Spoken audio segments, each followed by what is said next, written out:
कि उन्होंने जिस तरीके से कहा कि मैं उत्तराखंडियत की बात करता हूं, मैं उत्तराखंड का हूं, तो सबसे पहला सवाल तो मेरा उनसे यही रहेगा कि ये बताएं कि आप जो चुनाव लड़ते हैं वो हरिद्वार, देहरादून या इसी लोकसभा से क्यों लड़ते हैं? आप अपने मोहनरी क्यों नहीं जाते चुनाव लड़ने के लिए? आपने अपनी पत्नी को चुनाव लड़वाया हरिद्वार से, आपने अपनी बेटी को चुनाव लड़वाया हरिद्वार से, आपने अपने बेटों को लोकसभा का चुनाव लड़वाया हरिद्वार से, और आप बात उत्तराखंडियत की करते हैं। अगर आप उत्तराखंडियत की बात करते हैं तो आप अपने मोहनरी गांव में जाकर के वहां से राजनीति क्यों नहीं करते?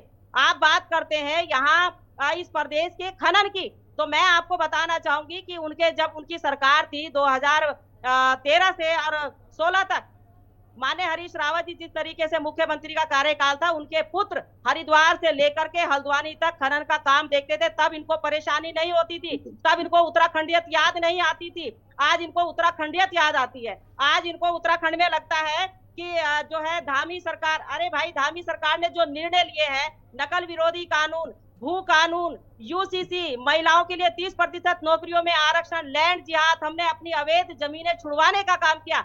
केवल हरीश रावत जी ने काम किया तो क्या कि सिर्फ एक विशेष वर्ग के लिए उन्होंने जो है यहाँ पर 1,20,00,000 जो जनता हमारी यहाँ की उत्तराखंड की है उसको इग्नोर करने का काम किया, उनकी भावनाओं के ऊपर काम नहीं किया।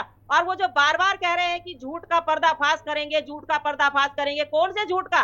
16 दिसंबर का पत्र है उनका, जिसमें उन्होंने खुलेआम लिखा है जुम्मे की छुट्टी के लिए, और बिल्कुल खुला लिखा है। वो पत्र मैं आपको भेज दूंगी, अगर कहेंगे तो मैं अभी आपको इसी वक्त ढूंढ करके अभी आपको दिखा दूंगी, फोन से आपको व्हाट्सएप कर दूंगी जुम्मे की छुट्टी का।